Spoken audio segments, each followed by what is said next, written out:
Night falls differently in the deep forest. The darkness feels thicker, heavier, almost alive, especially when the wind slips through the pines like a warning. Most people today step into that darkness and freeze, eyes struggling, feet stumbling, every sound magnified into something terrifying. But native warriors once moved through this same darkness with a calm that feels almost impossible now. They crossed forests without lamps, patrolled twisting valleys without maps, and tracked enemies who never even heard them coming. Here's the catch. None of this depended on superhuman gifts. It depended on training, discipline, and a way of seeing the night that modern people have almost forgotten. Imagine standing on a moonless ridge. No flashlight, no glow from cities, only the faint shimmer of stars masked by thick clouds. The cold air tightens your lungs. Leaves crunch louder than they should. Your heartbeat becomes noise. The weird part is, this is exactly the environment where native warriors felt most at home. Their world didn't shrink in the dark. It opened. Every small shift of wind, every subtle change in temperature, every distant rustle became information, not fear. The night didn't hide threats, it revealed them. Yet the forest at night punishes hesitation. One wrong step on brittle twigs can echo for 50 yards. One moment of panic can make your pupils contract and blind you for minutes. Most people today, and here's the painful truth, walk at night like they drive on a flat road, expecting visibility, stability, predictability. But the woods after sunset play by ancient rules. Shadows move. Air currents twist. Sound bounces in strange ways that confuse the untrained. A single gust can wipe out scent trails. Even the ground shape shifts with frost, moisture, and hidden roots waiting to trip careless feet. Native warriors grew up learning those rules, not fighting against them. Smart move from their perspective. Night was not an obstacle, but a tactical advantage. When European scouts struggled to navigate beyond the glow of their campfires, warriors from plains, woodlands, and plateau tribes moved like part of the landscape itself. Their awareness stretched beyond eyesight. They used peripheral vision instead of staring straight ahead. They listened for rhythms instead of isolated sounds. They followed the wind as if it were a compass. Records suggest some could identify approaching groups simply by the cadence of steps or the way branches bent under weight. Darkness slowed everyone else down, yet it made trained warriors more precise. But here's the part most people never think about. The night presents a second danger beyond predators or enemies. It erases orientation. Lose your sense of direction and panic begins to climb, tightening your chest, fogging your mind, draining your energy. Many settlers wrote about getting lost just 20 steps outside their own cabins. Meanwhile, native warriors navigated ridges, wetlands, dense groves, and river corridors without hesitation. They knew the sound of distant water could anchor a direction. They sensed how cold air collects in low hollows. They read the feel of bark, soil, even the softness of moss underfoot. To them, the forest was not a maze. It was a map with clues everywhere. Most striking of all, their confidence came from understanding how the human eye actually works. Stare into darkness and you see nothing. But relax your gaze, let the edges do the work, and shapes emerge, movement appears, and shadows become readable. That simple shift turned blindness into vision. It turned fear into clarity. And as the night deepened, their advantage only grew. Because when the world went quiet, every whisper of nature spoke louder to those who knew how to listen. Most people believe night vision is about seeing more in the dark. But native warriors understood something far deeper. The night is not something you force your eyes to conquer. It is something you cooperate with. Here's the catch. The human eye already has powerful natural night adaptation abilities. But modern life has trained us to shut them off. Warriors, on the other hand, spent their entire lives strengthening those abilities until darkness became a partner, not a barrier. The strange part is that your eyes contain two systems fighting for control. Cones love daylight. Rods love darkness. But cones react faster, grabbing attention whenever you look directly at something. That's why staring straight ahead at night makes you blind. Native warriors knew this long before biology textbooks existed. They used sideways glances, soft focus, and sweeping vision to activate rod cells along the edges of their sight. Smart move, because rods detect movement far better than cones, allowing warriors to catch subtle shifts in brush, silhouettes sliding between trees, or the flutter of a bird startled in the distance. Yet night vision is only half the insight. The other half lies beneath your feet.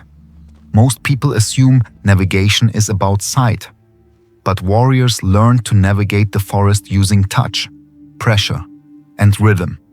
Soil changes temperature as quickly as it changes texture. Dry ridges feel warmer. Damp, low areas cling to your soles. Thick moss cushions each step like a natural marker. The weird part is how reliable these clues become once you know what to feel. A single step can tell you whether you're drifting downhill, crossing old trails, or nearing waterlogged ground long before your eyes confirm a thing. Wind was another quiet teacher. Warriors treated it like a living guide. In open country, wind shifts reveal valley shapes, ridge lines, and approaching weather. In dense woods, it twists and funnels through branches, creating tiny, directional signatures.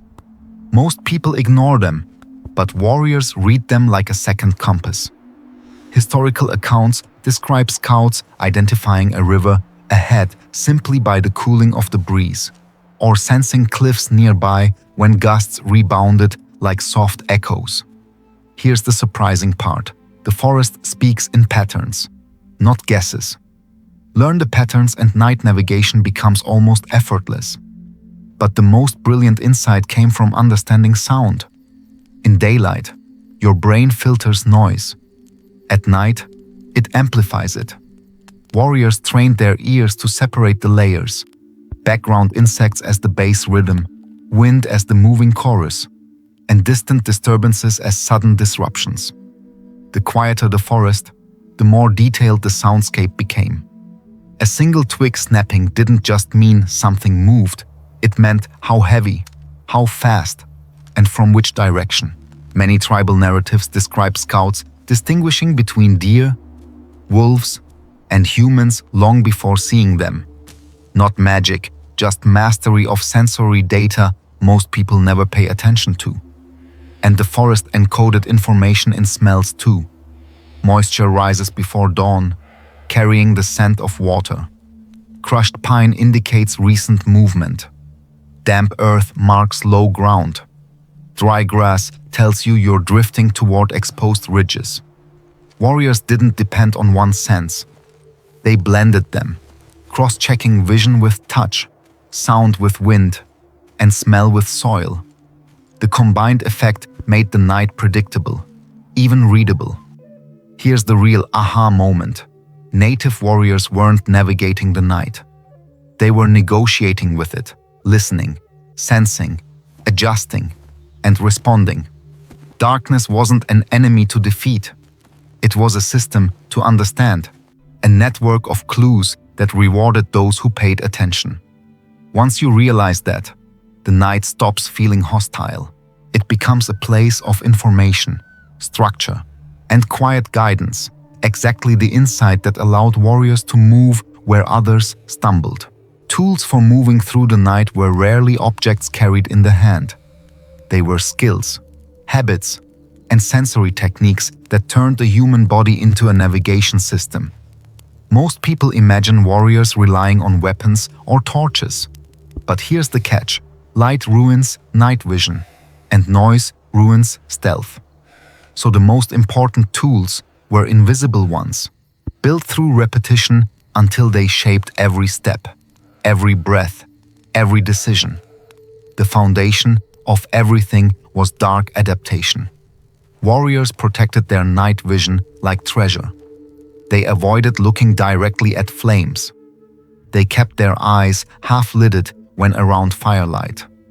They turned their faces slightly away from sparks or glowing embers so the rods in their eyes stayed active. The weird part is how fast modern people destroy this adaptation. One phone screen, one flashlight click, and your vision resets for almost half an hour. Warriors knew better.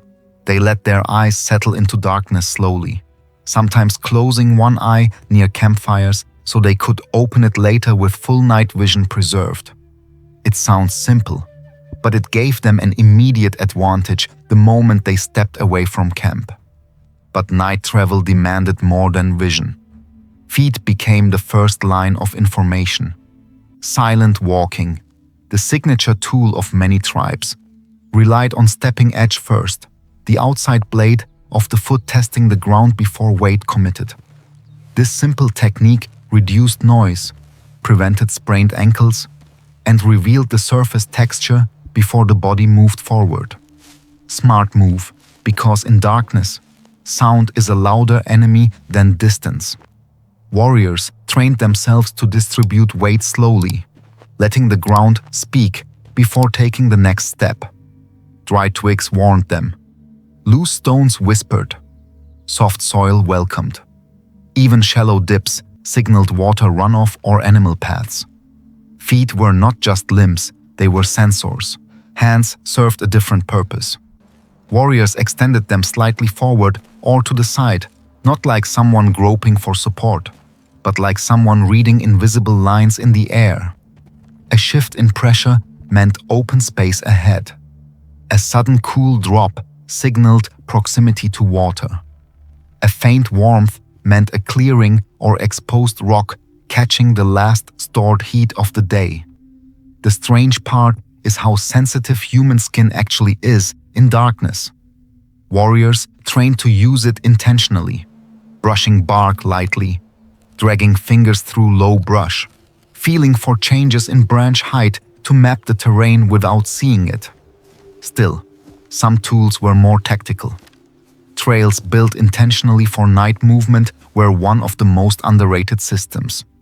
Records suggest warriors cleared narrow paths through dense areas, not by pruning everything but by shaping vegetation so it bent underhand easily and silently.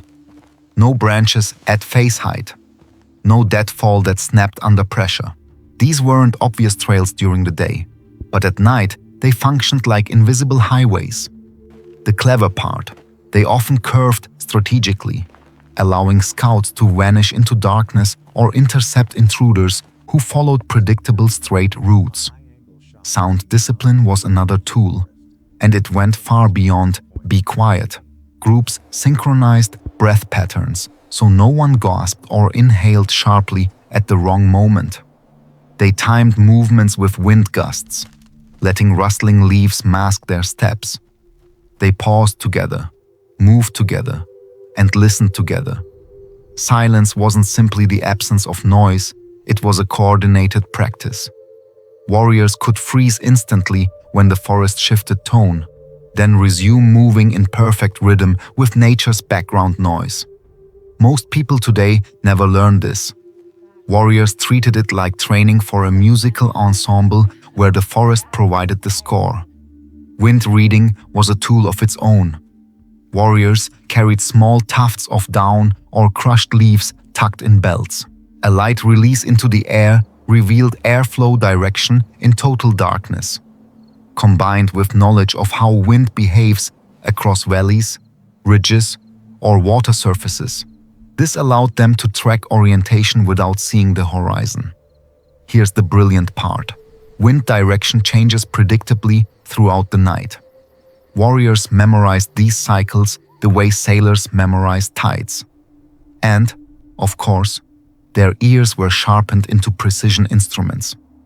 They used a wide listening stance, chin slightly tilted, shoulders relaxed, breath soft, to increase directional accuracy.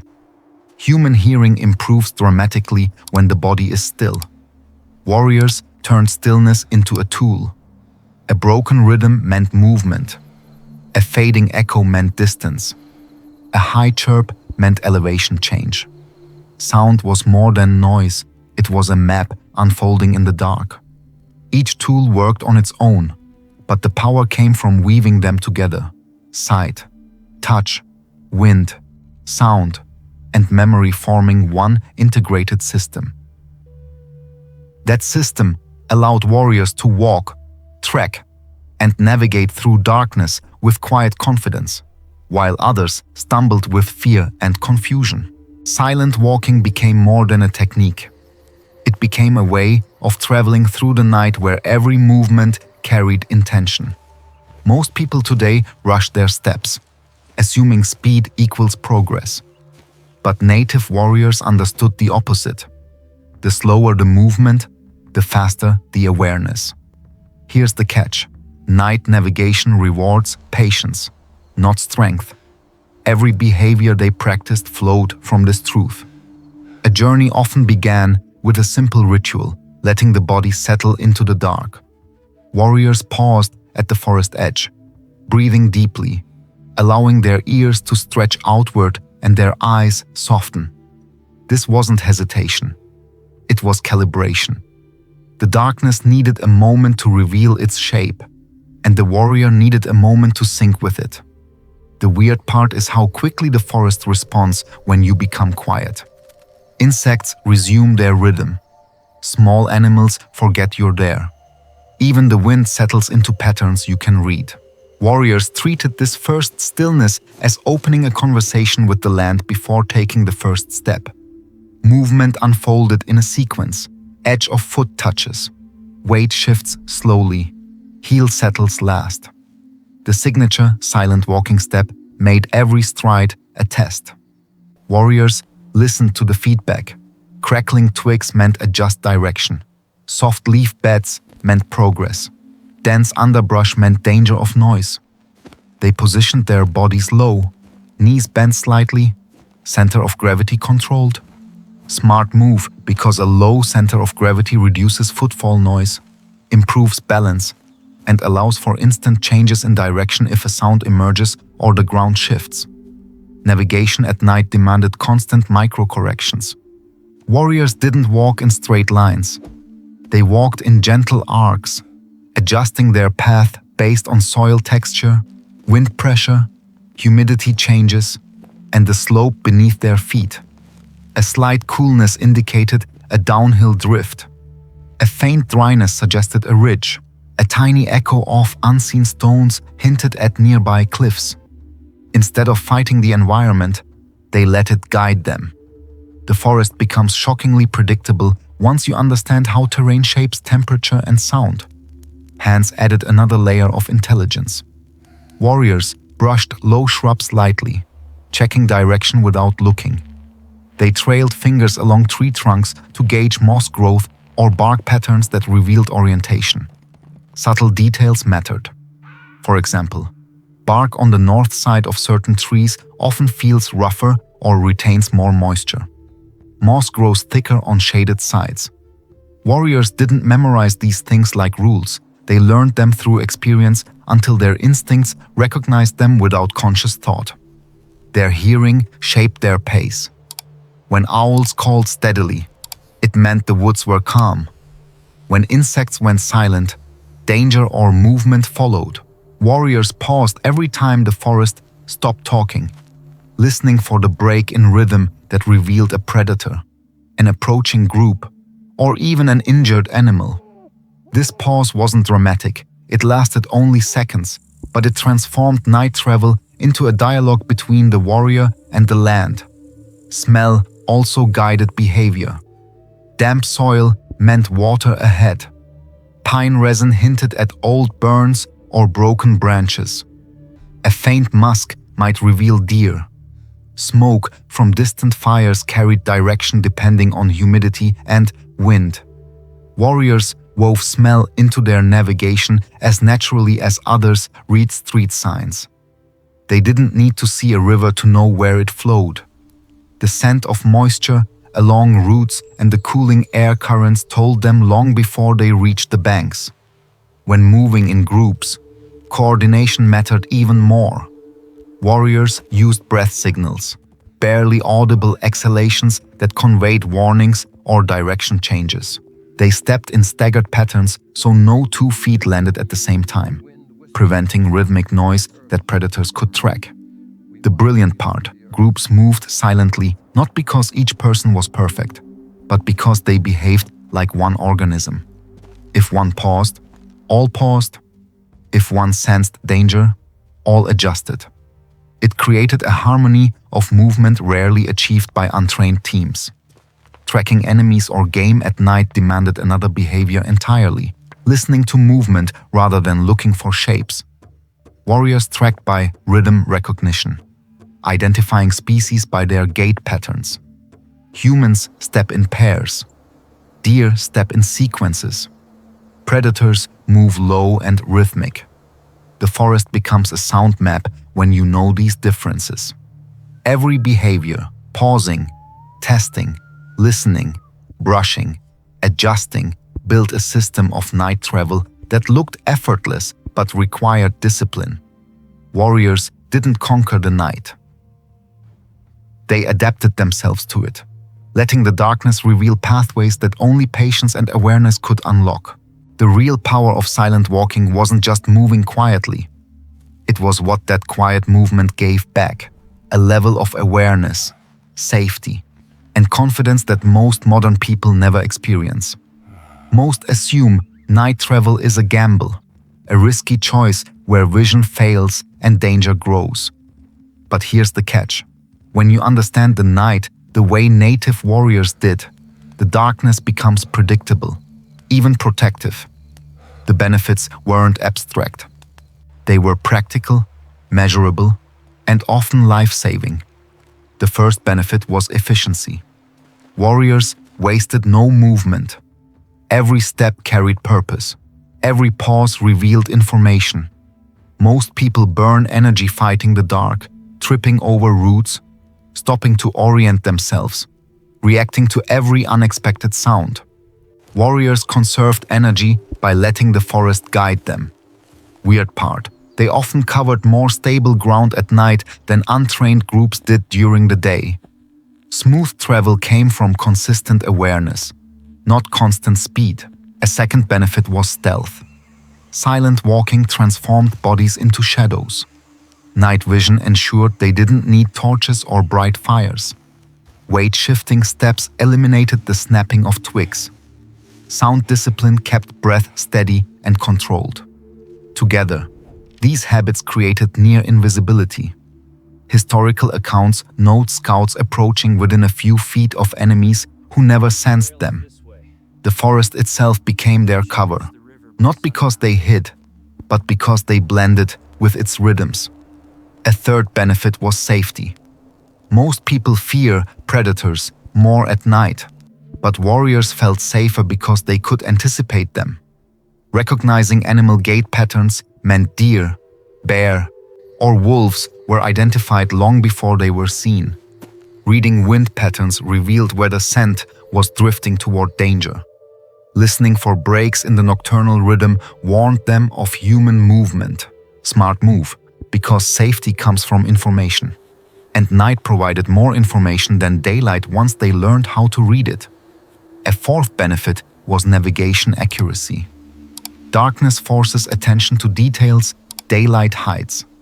Soil texture, temperature shifts, humidity, wind flow, tree bark, and root structure all communicate direction. These subtle indicators kept warriors oriented even without stars or moonlight. They rarely needed landmarks because the land itself became the landmark. While settlers feared getting lost a few steps from camp, warriors moved through entire valleys without hesitation. Guided by cues, most people walked past without noticing. But the greatest benefit, one that shaped generations, was connection. Silent walking created deep intimacy with the land. Warriors didn't move on the forest. They moved with it. The night became a teacher, a partner, a guide. This connection built trust in their own senses and trust in the environment, reducing fear and replacing it with respect and understanding. Here's the brilliant part. Confidence grows when fear shrinks, and fear shrinks when knowledge expands. In the end, the benefits weren't about being extraordinary. They were about being attentive. Warriors turned darkness into an ally, danger into awareness, and silence into a language. Those benefits lasted not just through the night, but through lifetimes, passed down, practiced, and perfected until the forest felt as familiar as home. The night was never just a backdrop for native warriors. It was a living space filled with knowledge, rhythm, and quiet intelligence. Most people today step into darkness and feel smaller, but warriors stepped into it and felt connected. Here's the catch. This connection didn't come from tools or weapons. It came from respecting the land enough to learn its language. Silent walking wasn't merely survival. It was cultural memory in motion. Every lesson passed down: how to soften your gaze, how to read wind, how to trust the ground beneath your feet, carried something larger than skill. It carried identity. Warriors weren't mastering the night to dominate nature. They were mastering themselves to move in harmony with it. The weird part is how this mindset changes everything. When you stop fighting the environment stops feeling hostile. A forest at midnight becomes a companion instead of an enemy. A ridge becomes a guide instead of a barrier. Darkness becomes clarity instead of confusion. And that relationship shaped entire communities. Families taught children to pause before stepping into dark places, not out of fear, but out of respect. Elders explained how rivers talked through temperature changes. Hunters demonstrated how listening with your whole body turned silence into information. These were not superstitions or embellishments. They were science, refined through generations of direct experience. Smart move, because real knowledge doesn't need fancy terminology. It only needs observation, patience, and humility.